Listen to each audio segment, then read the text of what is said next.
Hey all, Todd here, and welcome back to another Wellness Talks.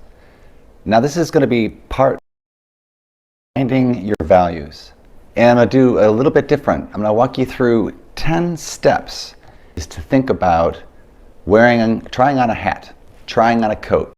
That's what these 10 steps are going to entail.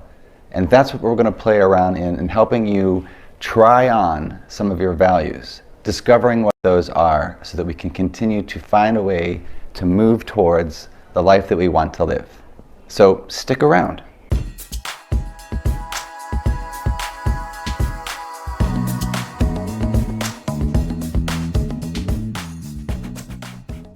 All right, so what we're going to do then is I'd like for you to just think of something that you value, something that matters.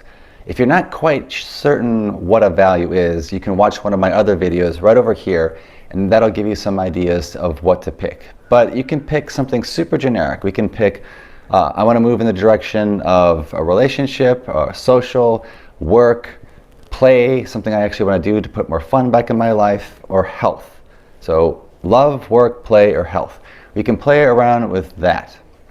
Or you could be more specific and put strength, creativity, compassion, unity, fairness, whichever one works best for you. And here are the 10 steps then I'm going to have you play around with that in mind. So we select just one value. I know you want to try to figure them all out, but we're just going to pick one. Now, once you've got an idea of what the value is, just take a moment, and you may even need to close your eyes and notice it. I want you to just, as you say the word out loud or you think the word in your mind, creativity, unity, fairness, kindness. So as we say the word, just notice, where does it show up in your body? And is there a strong pull? And just focus. Where does this show up in your body? A warmth in the chest, energy in your hands and your legs, your feet. Do you get like a sensation in your back that feels uplifting, energetic? So I'd like for you to just pay attention to where this value shows up in your body. All right? So far so good? If you like this, be sure to hit the like button below. 3. I'd like for you to actually now, on a small piece of paper in front of you, so go ahead and just grab a piece of paper, or you can do this afterwards, and write down activities where this value would most likely show up in your life. So creativity, if you were making a video, or if you were writing music, or doing a project, working in the garden. Creativity could even be at work. So you're working on a particular project, some place where you need to be innovative and outside the box. So write down a couple places where this value would actually show up. 4, before you go into that moment, that activity, what would be a behavior, something that you're trying to put inside that aligns with creativity? So I'd like to be a little bit more relaxed. I would like to be a little bit more spontaneous. I would like to be able to change my mindset. So before you go into that activity, what are we going to take in? What's going to be the thing that we do? Like, I'm going to take 3 deep breaths before I engage. I'm going to make sure I go get a glass of water. I'm going to, in the middle of doing that creative work project, I'm going to set a timer so that I can get up, go for a quick walk, and then come back so that I can keep my energy levels up as I move in that direction. Then when I'm actually in the behavior, when I'm doing the activity, and I have these extra breaks, or I'm doing the creative component, or I'm sketching out or writing the music, notice the mind, notice the thoughts that come up about the particular value. Creativity, is it something that you have to? Is it a rigid adherence to the value, or is it something that's just holding the discomfort and whatever might go with it, the imposter syndrome? So I'd like for you to just note what's going on as you actually are doing this. So we've picked the value, we've picked the place where this most likely will happen, we've picked the thing that we might be doing, the things that we may be doing in the middle of that to help enhance it, And we're really just taking that value and really heavily playing with this value. And we're looking for barriers. We're looking for the things that may come up as you move towards that value. And we want to write these down too, because all of these things are going to help us to understand, is this really the direction I want to go? And if so, what do I need to be on the lookout for?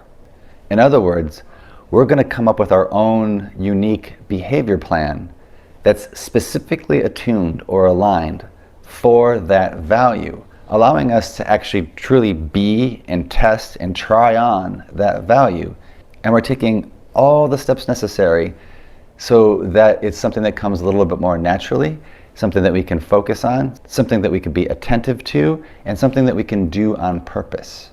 And then once I have the plan, at the bottom of that sheet, if you could just write out, I'm going to attempt to do this on Monday, or I'm going to try to do this on Tuesday and Thursday, or 3 days a week, or 5 days a week. What's the committed action? So we've got the value. What's the commitment? What's the actual specific measurable time? I'm going to do this on Monday for an hour. I'm going to remember to just try this on Monday when I do the project at the very beginning. And then when I wander off, I wander off. But at least I'm making that effort to do a small step and try on a value. Step 9 is, once this is all done, take a moment to keep a journal. Write out, what were the experiences? What did I try? What was the value that I was playing with? Was it actually creativity? Was it innovation? Or was it something else? Did I find that I was actually more of a strategy session? So it wasn't really creative. It actually turned out to be strategy, and that's something that's also quite important to me. This whole process of going through these 10 steps with one specific value in mind, probably the one that comes to mind, is that it may actually lead you down a path to find other values, other things that matter. And why that's important is that if I'm focusing on creativity, when really what I'm finding that I'm doing is strategy, then I'm actually judging myself, which of course I would keep note of. I was judging myself that this wasn't a very creative session, when in fact I was moving towards a different value. And if you find in that journal that this is what you're doing often, well then you may actually be focusing on a value that you would like to have more in your life, or you thought you were moving in that direction, but in fact you are moving in the direction of strategy, of trying to solve that problem. So we want to have that all out there in front of us, and the only way we can really do that is to see it. And that's what these 10 steps are all about. And then finally, we are just reflecting on this whole process. At the end of the week, at the end of the actual experiment, we're just taking some time to look back on, is this value really one of my values? And if you always start off going in the direction of, I would like to have more creativity in your life, and you put these plans in place, and then you go and you implement it, and you switch, well, that's a great place to begin to notice, what was the barrier? What caused me to switch? Or was it really the thing that I'm most passionate about is not necessarily the innovation and the creativity, but it's really about the strategy and the practical, the pragmatic approach, the down-to-earth approach, something that's actually going to be useful in a broad spectrum, or very useful for a very specific interaction.